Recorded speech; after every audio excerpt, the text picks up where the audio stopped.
Hello friends, एक बार फिर से आपके अपने YouTube चैनल में स्वागत है। आज अपना टॉपिक है जैविक खेती।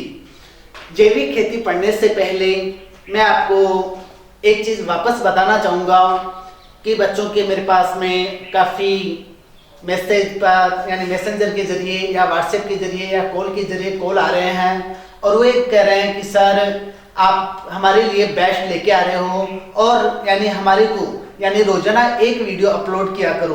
तो मेरी कोशिश यही रहती है कि लगभग हम एक वीडियो रोज अपलोड कर रहे हैं। यदि किसी दिन मिस हो जाता है तो नेक्स्ट दिन हम 2 वीडियो अपलोड करने की कोशिश करते हैं। ठीक है, तो आपको यानी रेगुलर हमारी क्लास मिलती रहेगी। अब बात करते हैं अपन जैविक खेती के ऊपर। देखो, जैविक खेती का मतलब क्या होता है, पहले तो इस शब्द से मतलब निकालो। यानी यहाँ आपको दिख रहा है जैविक खेती, यानी जैविक का मतलब आपको क्या करना है, बिल्कुल भी रसायनों का यूज नहीं करना है। यानी रसायनों के बिना आपको जो खेती करनी है उसको अपन ने सिंपल भाषा में क्या बोल दिया, जैविक खेती बोल दिया। अब मैं इसके डेफिनेशन आपको दे देता हूं कि यह एक उत्पादन प्रणाली है। क्या है? यह एक उत्पादन प्रणाली है जिसमें मृदा, पारिस्थितिकी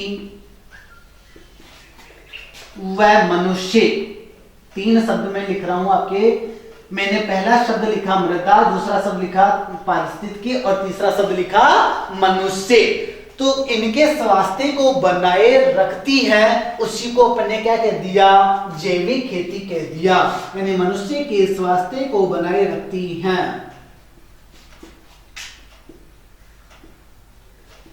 बनाए रखती हैं।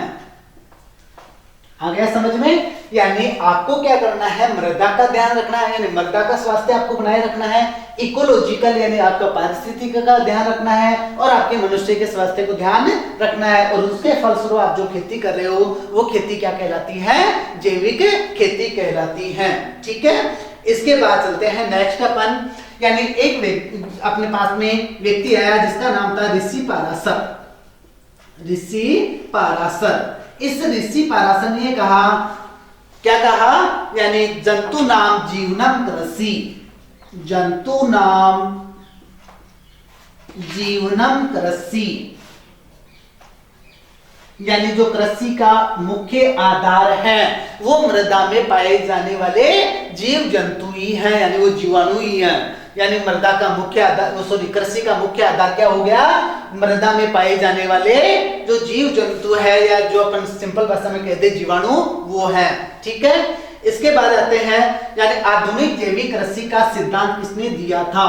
छोटे छोटे क्वेश्चन यहाँ बनते हैं। यानी आधुनिक, क्योंकि एक कंप्लीट क्या है आपके, बिल्कुल एक एक लाइन वाली चीजें हैं, तो यहाँ आप विशिष्ट प्रकार से आप ध्यान रखोगे।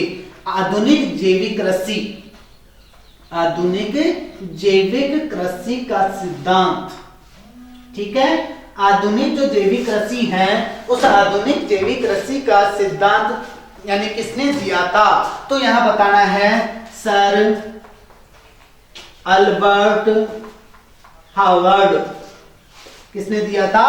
सर अल्बर्ट हावर्ड ने क्या किया था, जैविक कृषि, आधुनिक जैविक कृषि का सिद्धांत दिया था। यानी कब?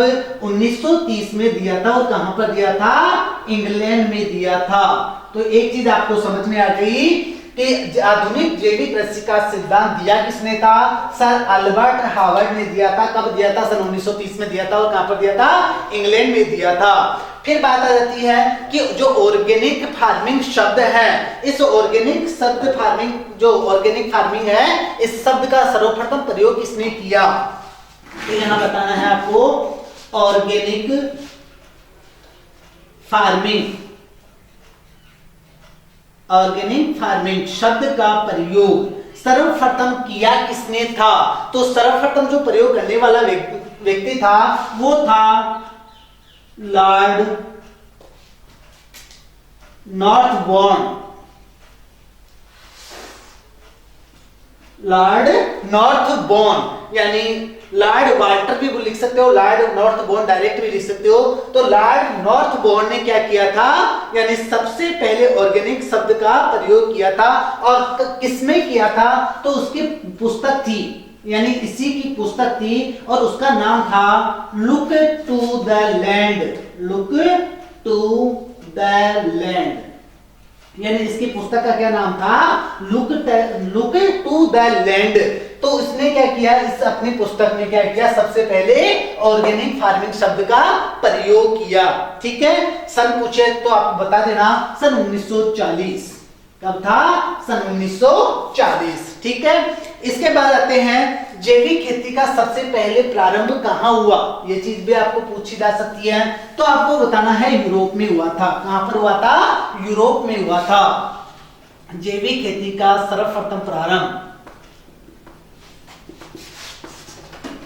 कहां पर, यूरोप में। ठीक है, इसके बाद में आपको एक मोस्ट इंपोर्टेंट क्वेश्चन फिर पूछा जाता है, पूछा गया भी है एग्रीकल्चर कंपटीशन में, बायोडायनेमिक खेती की विचारधारा का प्रतिपादन किसने किया था। ये क्वेश्चन बहुत इंपॉर्टेंट है आपके लिए। तो आपके यहां पर आता है, यानी बायोडायनेमिक खेती, बायोडायनेमिक खेती की विचारधारा का प्रतिपादन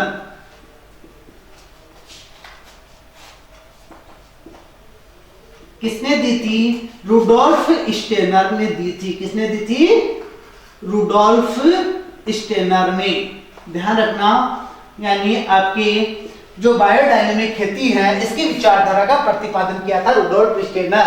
और ये क्वेश्चन पूछा था आपके जो भी कोटा एग्रीकल्चर यूनिवर्सिटी के अंतर्गत टेक्निकल असिस्टेंट का एक पेपर हुआ था अभी, उसमें ये क्वेश्चन पूछा गया था। और आपका जो एग्जाम करवाने जा रही है वो करवाने जा रही है कोटा एग्रीकल्चर यूनिवर्सिटी। तो आपको क्या करना है, जो आपको यहाँ बताए जा रहे क्वेश्चन उन पे आपको मोस्टली यानी आपको ध्यान देना ही है। उसके बाद चलते हैं नेक्स्ट। देखिए नेक्स्ट पे मैं बताने जा रहा हूं, यानी मृदा व स्वास्थ्य फेडरेशन, मृदा व स्वास्थ्य, मृदा व स्वास्थ्य फेडरेशन, यानी इस फेडरेशन की स्थापना हुई। यानी फेडरेशन का पूरा नाम क्या था, मृदा व स्वास्थ्य फेडरेशन। इसकी स्थापना हुई थी सन 1947 में। ये चीज भी आपको पूछी जा सकती है कि मृदा व स्वास्थ्य फेडरेशन की स्थापना कब होगी, तो आपको बताना है यानी सन 1947। इसके बाद आते हैं, यानी एक वैज्ञानिक, फिर मैं लिख रहा हूं वैज्ञानिक का नाम डॉक्टर आर कर्शन, डॉक्टर आर कर्शन, या कर्शन बोल सकते हो, कार्सन बोल सकते हो। तो लिख दिया मैंने यहां डॉक्टर आर कर्शन। ठीक है, इस डॉक्टर आर कर्शन ने एक पुस्तक लिखी थी और उस पुस्तक का नाम था साइलेंट स्प्रिंग। यानी पुस्तक थी, पुस्तक का क्या नाम था, साइलेंट स्प्रिंग था। ध्यान रखना, साइलेंट स्प्रिंग। इस पुस्तक को प्रकाशित होने के बाद यानी ये पता चला कि जो भी आपके रासायनिक दुष्प्रभाव हैं यानी फसलों के ऊपर, उनका रासायनिक दुष्प्रभावों का पता चला। कौन सी पुस्तक के बाद में, यानी डॉक्टर आर कर्शन की पुस्तक थी साइलेंट स्प्रिंग। तो यहां पर आप बता दोगे रासायनिक यानी रसायनों का दुष्प्रभाव, रसायनों का दुष्प्रभाव का पता कौन से पुस्तक के द्वारा लगा, अपने को साइलेंट स्प्रिंग पुस्तक के द्वारा पता लगा। ठीक है, और ये पुस्तक थी किसकी, तो आपको बताया है डॉक्टर आर कर्शन की पुस्तक थी। उसके बाद चलते हैं नेक्स्ट। एक यानी आपके पास में क्या है, एक मुद्दा, यानी मुद्दा आया था और उस मुद्दे का नाम था प्रकृति की तरफ लौटो। मुद्दे का नाम क्या था, प्रकृति की तरफ लौटो, प्रकृति की तरफ लौटो। इस मुद्दे के ऊपर यानी अंतरराष्ट्रीय स्तर के ऊपर आपको ये भी पूछा जा सकता है कि यानी नेशनल स्तर पर हुआ था या इंटरनेशनल स्तर पर हुआ था। तो आपको बताना है कि प्रकृति की ओर लौटो जो मुद्दा था उसके ऊपर अंतरराष्ट्रीय स्तर पर क्या हुआ, चिंतन हुआ। ठीक है, अंतरराष्ट्रीय स्तर पर चिंतन हुआ। तो हमेशा ध्यान रखना, यानी क्वेश्चंस कैसे भी पूछ सकता है, घुमा के भी पूछ सकता है, यानी डायरेक्ट आपको दे दे, हो सकता है ऐसे दे दे कि अंतरराष्ट्रीय स्तर पर यानी किस मुद्दे पर चिंतन हुआ, तो आपको बताना है प्रकृति की तरफ लौटो। ठीक है, चलो इसके आगे चलते हैं। अपने आ जाता है FAO, और FAO पूरा नाम क्या है, यानी विश्व खाद्य संगठन। इस विश्व खाद्य संगठन के अनुसार क्या किया, इस विश्व खाद्य संगठन ने सन 2014 को मृदा वर्ष घोषित किया। 2014 को क्या किया, मृदा वर्ष घोषित किया। ये भी पूछा जा सकता है कि मृदा वर्ष को किस वर्ष को घोषित किया गया, तो बताना है सन 2014 को किया। उसके बाद आते हैं राष्ट्रीय परंपरागत कृषि मिशन। राष्ट्रीय परंपरागत कृषि मिशन ये कब स्टार्ट हुआ था, तो यहां पर आपको बताना है सन 2000 यानी 15-16 में स्टार्ट हुआ था। ये आपको पूछा जा सकता है कि सन 2015-16 में कौन सा मिशन प्रारंभ हुआ, तो आपको वहां पर उसका नाम बताना है, राष्ट्रीय परंपरागत कृषि मिशन प्रारंभ हुआ था। ठीक है, अब चलता हूं मैं आपके जो जैविक खेती है उसके सिद्धांतों की तरफ। तो देखो जैविक खेती के सिद्धांत, जैविक खेती के सिद्धांत।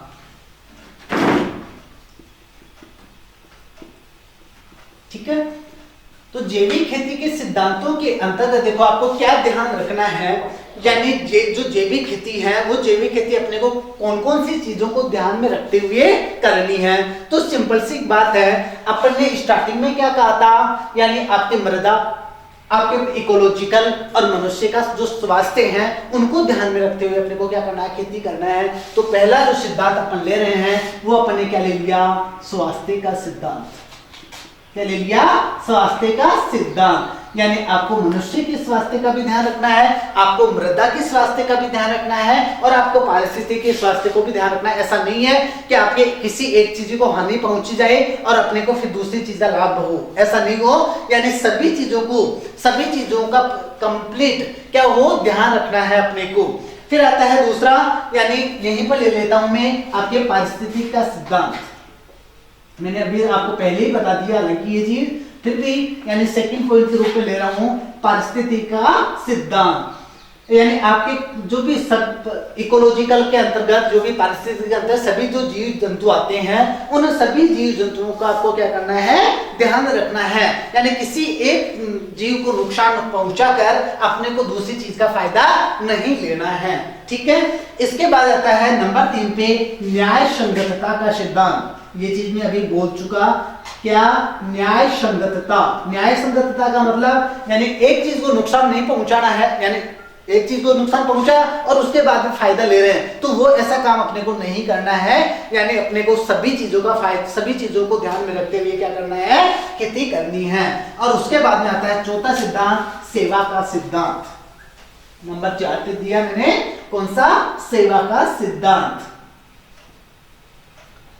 ठीक है, ये तो अपने को कौन कौन यानी किसके अंतर्गत ध्यान रखना है, जैविक खेती के सिद्धांतों के अंतर्गत ध्यान रखना है। उसके बाद आते हैं जैविक खेती के उद्देश्य, यानी क्या क्या उद्देश्य होते हैं जैविक खेती के।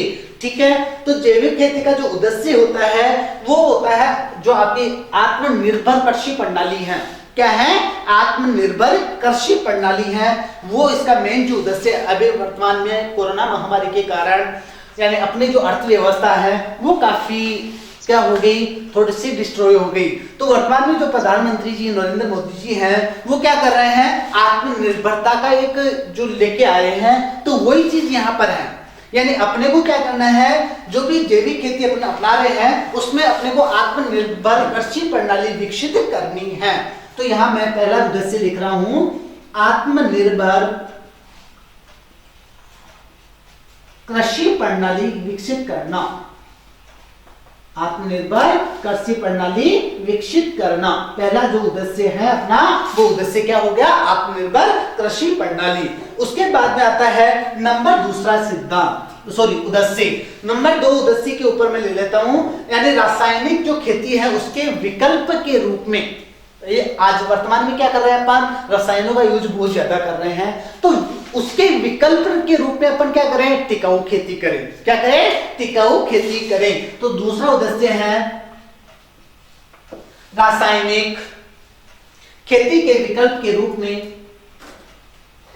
खेती के विकल्प के रूप में टिकाऊ खेती करना। टिकाऊ खेती, अरे टिकाऊ खेती होता क्या है, यानी वही चीज आती है। टिकाऊ खेती का मतलब भी वही होता है कि अपने को क्या करना है, कंप्लीट जो अपना इकोलॉजिकल सिस्टम है, उस इकोलॉजिकल सिस्टम को ध्यान में रखते हुए अपन जो खेती करते हैं वो क्या होता है, टिकाऊ खेती आता है। यानी उसमें अपन ने क्या कर लिया, यानी बायोलॉजिकल कंट्रोल कर लिया या वानस्पतिक कंट्रोल कर लिया, जो भी अपने कीट है, ये चीज अपन क्या करेंगे, आगे पढ़ेंगे। ठीक है, तो ये चीज आप ध्यान रखना है आपको। तो रासायनिक खेती के विकल्प के रूप में आपको क्या करना है, टिकाऊ खेती पर जोर देना है। और नंबर 3 आता है उत्पादन लागत में कमी लाना। उत्पादन लागत में कमी लाना। उत्पादन लागत में कमी लाने का मतलब यानी आपको प्रति हेक्टेयर उत्पादन जो मिल रहा है, उस प्रति हेक्टेयर में एक तरफ तो अपन क्या करेंगे, केमिकल डालेंगे। ठीक है, अरे दीमक लगा, दीमक के लिए अपन क्या कर रहे हैं, डायरेक्ट क्लोरोपाइरीफॉस लाके डाल रहे हैं। अपना पैसा खर्च किसमें हुआ, क्लोरोपाइरीफॉस में। एक तरफ अपन क्या कर रहे हैं, उसी दीमक की कंट्रोल को, दीमक को कंट्रोल किसके द्वारा करना है, यानी वानस्पतिक कीटनाशकों के द्वारा करना है। जैसे फॉर एग्जाम्पल नीम, नीम में कौन सा तत्व पाया जाता है, एजाडिरेक्टिन तत्व पाया जाता है। वो क्या करता है, दीमक का कंट्रोल। तो अपने आप ही क्या हो गया, अपना जो उत्पादन लागत है उसमें क्या आ गई, कमी आ गई। ठीक है, ये उद्देश्य होते हैं। इसके बाद अपने को चलना है जैविक खेती का महत्व। तो क्या देखना है, जैविक खेती का महत्व।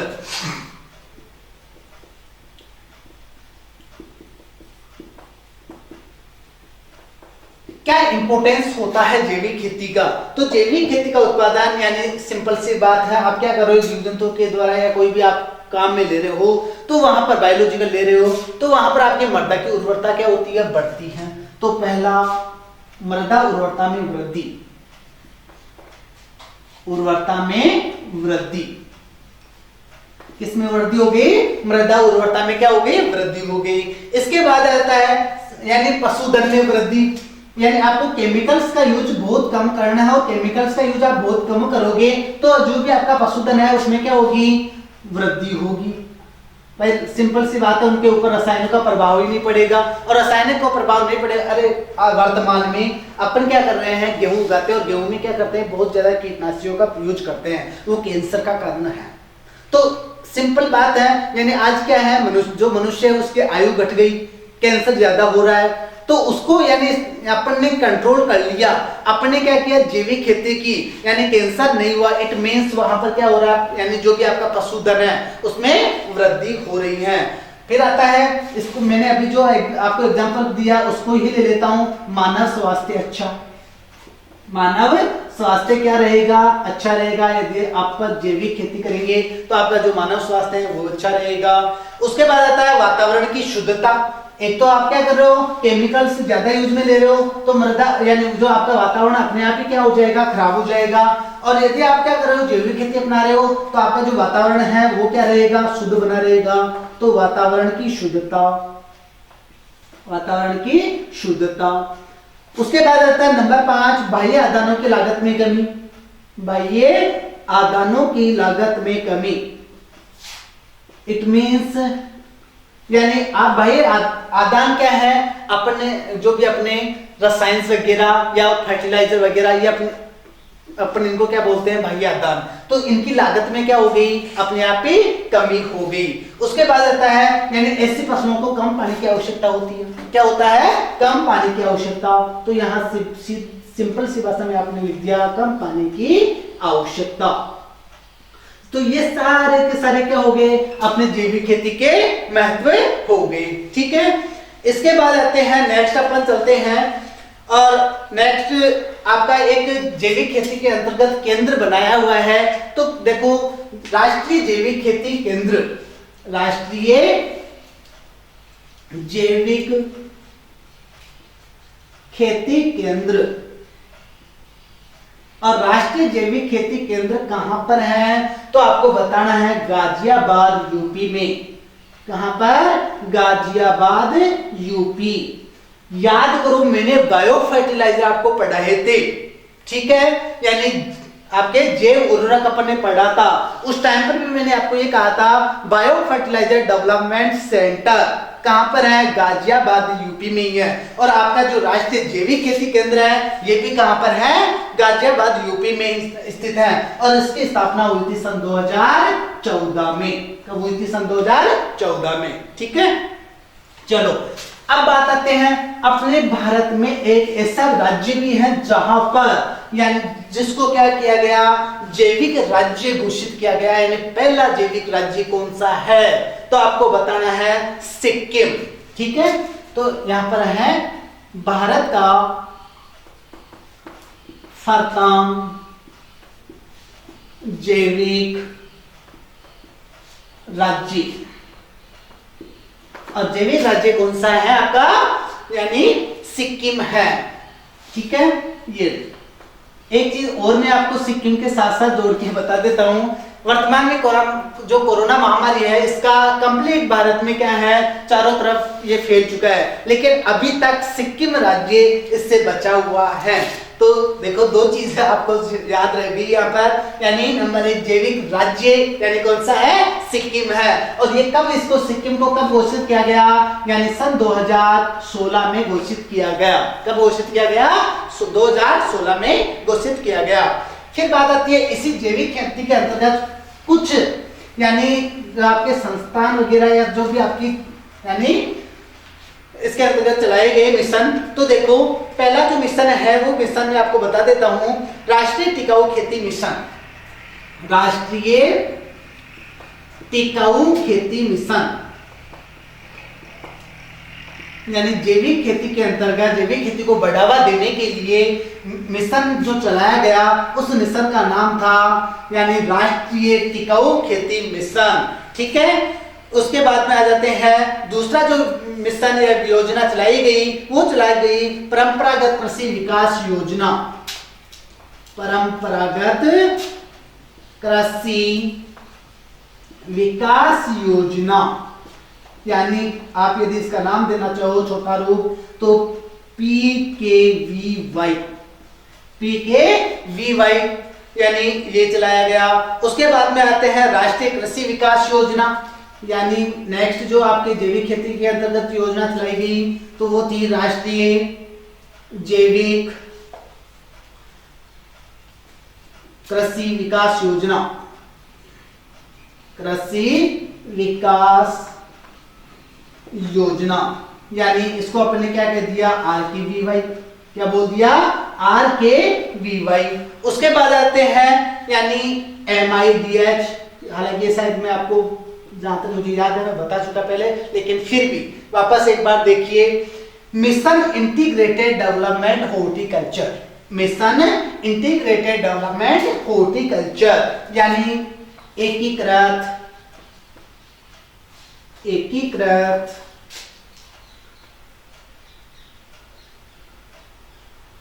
उद्यानिकी विकास मिशन। और ये प्रारंभ हुआ था 2014 में। कब प्रारंभ हुआ था? 2014 में प्रारंभ हुआ था। इसके अलावा एक मिशन और चलाया गया जिसका नाम था राष्ट्रीय तिलहन बीज व ऑयल पाम मिशन। राष्ट्रीय तिलहन बीज व ऑयल पाम मिशन, ठीक है। तो ये अपने जैविक खेती के अंतर्गत क्या चलाए गए? मिशन चलाए गए। आ गया समझ में? चलो इसके बाद देखो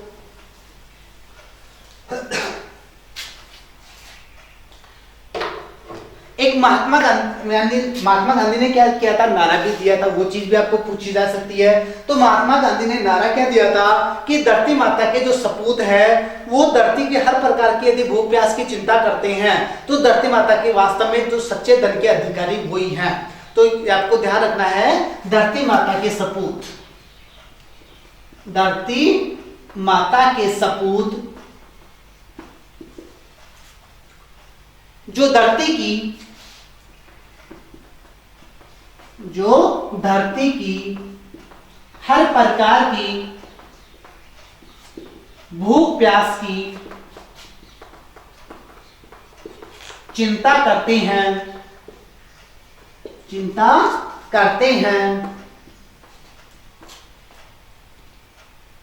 धरती माता के धन के सच्चे अधिकारी हैं। ये नारा किसने दिया था? महात्मा गांधी ने दिया था। ठीक है, पूछा जा सकता है भाई ये भी आपको, तो आपको ध्यान रखना है। चलो इसके बाद आते हैं नेक्स्ट अपन पढ़ते हैं कृषि पंचांग। क्या पढ़ते हैं? कृषि पंचांग। ये भी वास्तव में बहुत ज्यादा यानी इंपॉर्टेंस रखता है आपकी। क्यों? क्योंकि क्या है, चंद्रमा की गति के आधार पर कृषि करना है अपने को। क्या करना है? चंद्रमा की गति के आधार पर कृषि करना है। तो यहां पर मैं पढ़ाने जा रहा हूं आपको कृषि पंचांग। और कृषि पंचांग का मतलब यानी चंद्रमा की गति के आधार पर कृषि आधार पर कृषि। अब बात आती है, देखो अपन क्या बोलते हैं 12 महीने यानी इंग्लिश जो महीने होते हैं वो जनवरी, फरवरी, मार्च, अप्रैल, मई जो भी है आपके। लेकिन अपने जो विक्रम संवत है, इस विक्रम संवत के अकॉर्डिंग अपने जो यानी हिंदू महीने होते हैं वो हिंदी मास क्या होते हैं यानी चैत्र, बैसाख, ज्येष्ठ। ठीक है, तो ये महीने क्या होते हैं आपके हिंदी महीने। अब इन हिंदी महीनों में क्या होते हैं आपके महीने के 2 पक्ष होते हैं। कितने पक्ष होते हैं? 2 पक्ष होते हैं। एक पक्ष होता है शुक्ल पक्ष और दूसरा होता है कृष्ण पक्ष। एक तो क्या होता है आपका शुक्ल पक्ष होता है और दूसरा क्या होता है? कृष्ण पक्ष होता है। जैसे पूरे एग्जांपल के तौर पे मैं आपको बता रहा हूं, यानी मैंने आपको कहा कि अपना जो चैत्र महीना है, क्या है? चैत्र महीना। इस चैत्र महीने के एग्जाम्पल के तौर पे ही समझना बाकी आपको, यानी हिंदू मास यदि आप याद करना चाहो तो कर लेना। चैत्र महीने के 2 अपने पास में क्या है पक्ष आए। एक पहले पक्ष का नाम अपन ने देखा शुक्ल पक्ष और दूसरे पक्ष का नाम अपन ने देखा कृष्ण पक्ष। ठीक है, तो देखो पहले जो यानी 15 दिन होते हैं वो 15 दिन क्या होते हैं? कृष्ण पक्ष के होते हैं। और उसके बाद में जो 15 दिन लास्ट के 15 दिन बचते हैं वो क्या होते हैं? शुक्ल पक्ष के होते हैं। शुक्ल पक्ष का में क्या होता है? जो यानी 15वें दिन होता है उसमें क्या आता है? अपने पूर्णिमा आती है। क्या आती है? पूर्णिमा आती है। और जो कृष्ण पक्ष का जो 15वां दिन होता है उसमें क्या आती है? अमावस्या आती है। तो क्या यानी इनके आधार पर क्या होता है अपने यानी कृषि पर जो कुछ क्रियाएं होती हैं वो निर्धारित होती हैं। तो देखो सबसे पहले अपने को शुक्ल पक्ष है वो देखना है। शुक्ल पक्ष के अकॉर्डिंग अपने क्या कहा कि जो यानी चंद्रमा है वो अंधकार से प्रकाश की तरफ गति करता है। जो चंद्रमा है वो क्या करता है? अंधकार से प्रकाश की तरफ गति करता है। अंधकार से प्रकाश की तरफ गति करेगा। ये चीज आपको समझ में आए। यानी आपके क्या थी? अमावस्या थी। उस अमावस्या से आगे चलेगा तो क्या आएगा? कृष्ण पक्ष यानी शुक्ल पक्ष स्टार्ट हो जाएगा। शुक्ल पक्ष स्टार्ट होगा, सिंपल सी बात है, यानी चंद्रमा है वो चंद्रमा क्या होगा? आधा प्रकाशित होगा, यानी अंधकार से क्या जा रहा है? प्रकाश की तरफ जा रहा है। और जो 15वां दिन है उसमें क्या हो जाती है? पूर्णिमा आ जाती है।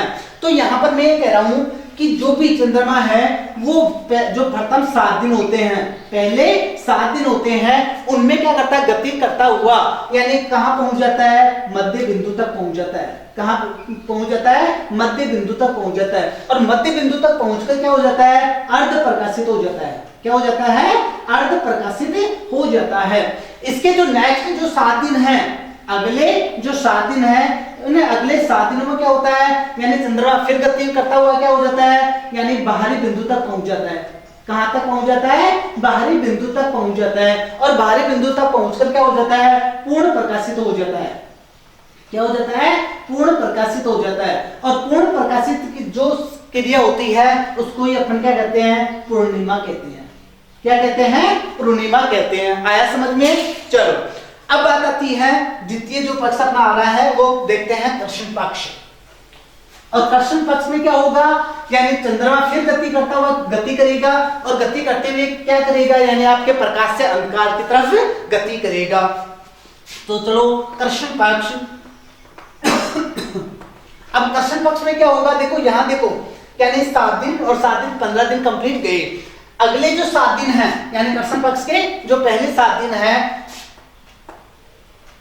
अगले 7 दिन में, ठीक है, चंद्रमा फिर क्या करेगा, गति करेगा और गति करता हुआ क्या करेगा, यानी उसका आधा भाग जो है वो अंधकार में हो जाएगा। ठीक है, तो यानी अगले 7 दिन में आधा भाग अंधकार में,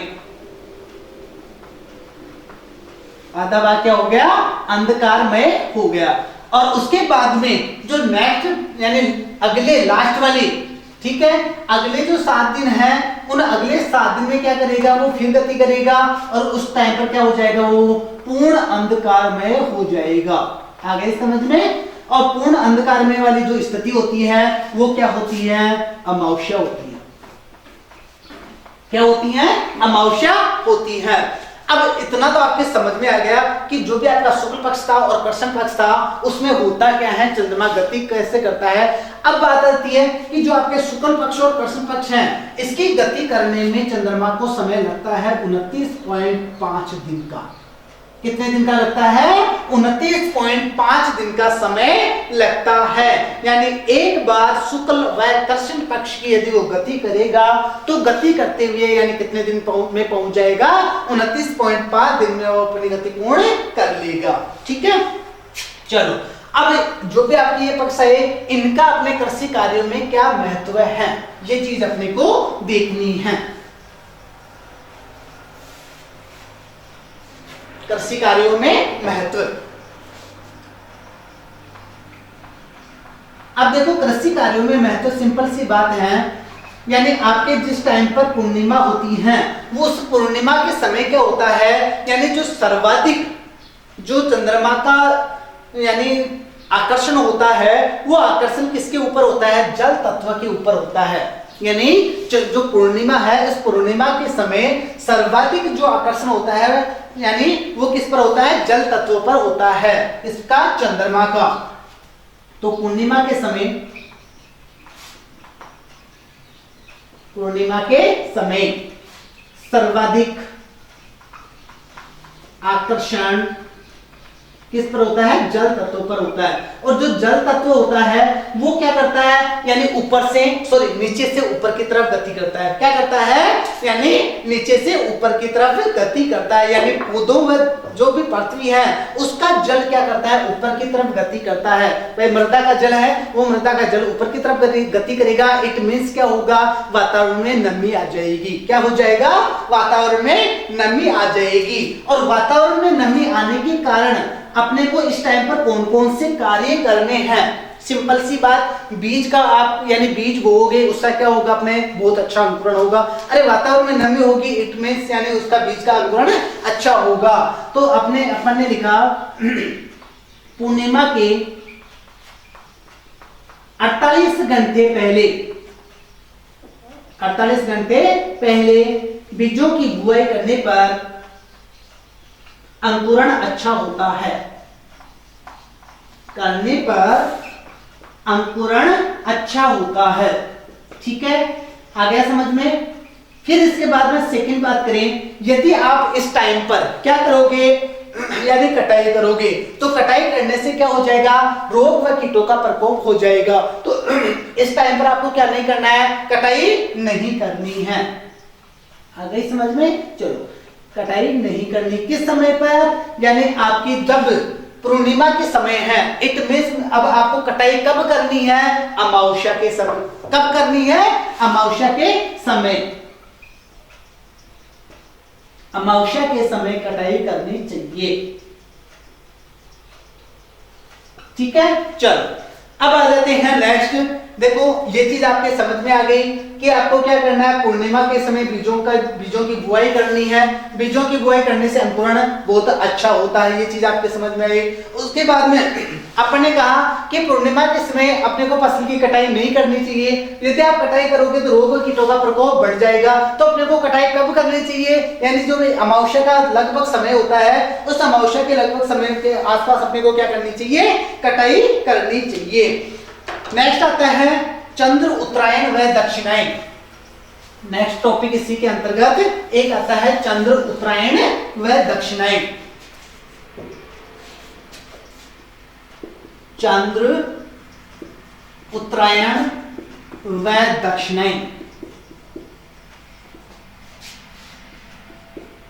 यानी चंद्रमा होता है वो एक बार क्या होता है, उत्तरायण होता है, और दूसरी बार क्या होता है, दक्षिणायन होता है। और जो ये गति होती है उसमें क्या करता है, यानी टाइम लगता है, वो लगता है 27.3 दिन का समय लगता है। कितने दिन का समय लगता है, 27.3 दिन का समय लगता है। यानी एक बार चंद्र उत्तरायण व दक्षिणायन की जो गति होगी उसको करने में क्या होगा, 27.3 दिन का समय लगेगा। ठीक है, फिर आता है उत्तरायण का महत्व, यानी चंद्रमा क्या है, उत्तरायण है। उत्तरायण की स्थिति में आपको कौन कौन से कार्य करने हैं, उत्तरायण की स्थिति में आपको कौन कौन से कार्य करने हैं। तो देखो इस टाइम पर क्या होता है, यानी पृथ्वी की ऊपरी क्रियाशीलता में वृद्धि हो जाती है। किसमें हो जाती है, पृथ्वी की जो ऊपरी जो भाग होता है उस ऊपरी भाग में की क्रियाशीलता में क्या हो जाती है, वृद्धि हो जाती है। तो यहां लिख दीजिए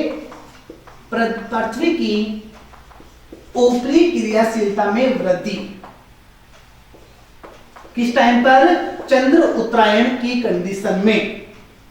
ठीक है, अब देखो यानी आपकी उस क्रियाशीलता में वृद्धि होगी तो सिंपल सी बात है, जल तत्व क्या करेगा, पौधों की ऊपर की तरफ गति करेगा। क्या करेगा भाई, पौधे का जो जड़ क्षेत्र है उस जड़ क्षेत्र से ऊपर की तरफ गति करेगा। तो पौधे का जो ऊपर वाला टॉप भाग होता है उस टॉप भाग की क्या होगी, वृद्धि अच्छी होगी। यानी पत्ती, तना, फूल, फल में क्या होती है, वृद्धि होती है।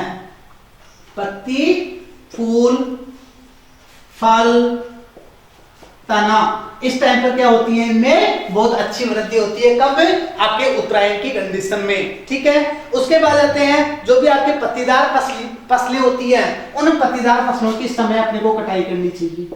पत्तीदार जो फसलें होती हैं उसकी कटाई कब करनी चाहिए अपने को, यानी उत्तरायण की कंडीशन में करना चाहिए। क्यों, क्योंकि उस टाइम पर क्या होगा, जो जल तत्व है वो कंप्लीट ऊपर की तरफ गति कर लेगा, यानी उसका भार बढ़ जाएगा। पत्तीदार जो भी फसलें होती है उनका क्या हो जाएगा, भार बढ़ जाएगा। दूसरी चीज, इस टाइम पर आप बीजों की बुआई करोगे, बीजों की बुआई करने से वही क्या होगा, अंकुरण अच्छा होगा। बीजों की बुआई उत्तरायण की कंडीशन में करोगे तो आपका क्या होगा, यानी अंकुरण अच्छा होगा। ये तो उत्तरायण की यानी आपका महत्व हो गया। अब देखो दक्षिणायन का महत्व अपने क्या आता है। तो दक्षिणायन के कंडीशन में जो ब्रह्मांडीय शक्तियां हैं, उन ब्रह्मांडीय शक्तियों का जो प्रभाव मेन जो केंद्र होता है वो मेन केंद्र होता है मृदा सतह से नीचे। जो भी ब्रह्मांडीय शक्तियां हैं उन ब्रह्मांडीय शक्तियों का जो यानी क्या है, प्रभाव, शक्तियों का प्रभाव मृदा सतह से नीचे कहां रहेगा, मृदा सतह से नीचे रहेगा। अब सिंपल सी बात है, मृदा सतह से नीचे रहेगा तो आपकी जो कंद मूल वाली सब्जियां हैं, यानी जिनकी कंदों की या जिनकी जो जड़ होती है उनकी वृद्धि क्या होगी, इस टाइम पर अच्छी होगी। तो अपन ने कहा कंद वाली फसलों की गुणवत्ता में वृद्धि, कंद वाली फसलों की गुणवत्ता में क्या होगी, वृद्धि होगी। आ गया समझ में, यानी मृदा सतह से नीचे जा रहा है, यानी ब्रह्मांडीय शक्तियों का प्रभाव उस कंडीशन में जो जल तत्व होगा वो मृदा सतह से नीचे ही काम करेगा, और मृदा सतह से नीचे काम करेगा तो जो भी आपकी कंद वाली फसलें हैं उनकी गुणवत्ता में क्या हो जाती है, वृद्धि हो जाती है। इस टाइम पर अपने को क्या करना चाहिए, जुताई करना चाहिए, क्योंकि मृदा सतह से नीचे नमी रहेगी तो अपने को क्या करना चाहिए, जुताई करनी चाहिए, निराई गुड़ाई करनी चाहिए। कंपोस्ट अपन इस टाइम पर अच्छी तरह से बना सकते हैं। जो हरी खाद है उन हरी खाद की फसलों को अपन इस टाइम पर अच्छी तरह से दबा सकते हैं। कौन से कंडीशन में, दक्षिणायन की कंडीशन में। ठीक है, चलो इसके बाद आते हैं नेक्स्ट, एक चीज आपकी और बच जाती है और वो है आपके पृथ्वी से चंद्रमा की अति निकटता या अति दूरी। पृथ्वी की चंद्रमा से अति निकटता या अति दूरी, यानी एक बार क्या होगा, बहुत पास में होगा और एक बार क्या होगा, बहुत दूर होगा। ऐसा कंडीशन क्यों आती है, क्योंकि जो पृथ्वी होती है वो क्या करती है, अपने अंडाकार, जो अंडाकार होती है और अंडाकार कक्ष में क्या होती है, घूमती रहती है। अब घूमती रहती है, चंद्रमा क्या है, यानी फिक्स है। तो देखो चंद्रमा जो है वो क्या करेगा, चंद्रमा भी गति करता है, लेकिन मैं यहाँ पर इसके जो यानी अपन ने पढ़ा किसका, पृथ्वी और चंद्रमा का अपन पढ़ रहे हैं। तो चंद्रमा क्या होगा, गति करता हुआ आएगा। ठीक है, तो चंद्रमा गति करता हुआ जैसे यहाँ पर आ गया। अब एक बार यहाँ पर क्या हो गया, अति क्या हो गई, दूरी, यानी यहाँ मेन जो केंद्र है इस मेन केंद्र से क्या हो गई, अति दूरी। और यहाँ आपके चंद्रमा यहाँ पर आया तो चंद्रमा की यहाँ पर क्या हो गई, अति निकटता हो गई। आ गया समझ में। एक बार जो मेन केंद्र है उस मेन केंद्र से क्या होगा, अति निकटता होगा और एक बार क्या होगा, अति दूरी होगी, यानी दूरी बहुत ज्यादा बढ़ जाएगी। अब जो अति निकटता की कंडीशन आती है उसको तो क्या कहते हैं, उपभू बोलते हैं। क्या बोलते हैं, उपभू। याद रखना, जो अति निकटता होती है उस अति निकटता को अपन बोलते हैं उपभू, और जो आपके यानी जो अति दूरी होती है उस अति दूरी को बोलते हैं क्या, उप यानी अपभू। अपभू, अति दूरी अपभू, अति निकटता उपभू, और दोनों ही कंडीशन में कृषि कार्य नहीं करने चाहिए। यानी अपभू और उपभू की कंडीशन में अपने को कृषि कार्य नहीं करने चाहिए। ठीक है, आ गया समझ में। ये था आपने क्या, जैविक खेती का जो भी आपका टॉपिक था वो कंप्लीट होता है। Thank you. अब मैं आपको लास्ट में एक ही चीज बात यानी बोलना चाहूंगा कि यदि अभी तक आपने हमारे चैनल को सब्सक्राइब नहीं किया है तो कृपया आप हमारे चैनल को सब्सक्राइब कीजिए, लाइक कीजिए और आप क्या करिए, शेयर कीजिए, ताकि जो भी आपके साथी स्टूडेंट है उन तक ये वीडियो पहुंच सके। Thank you.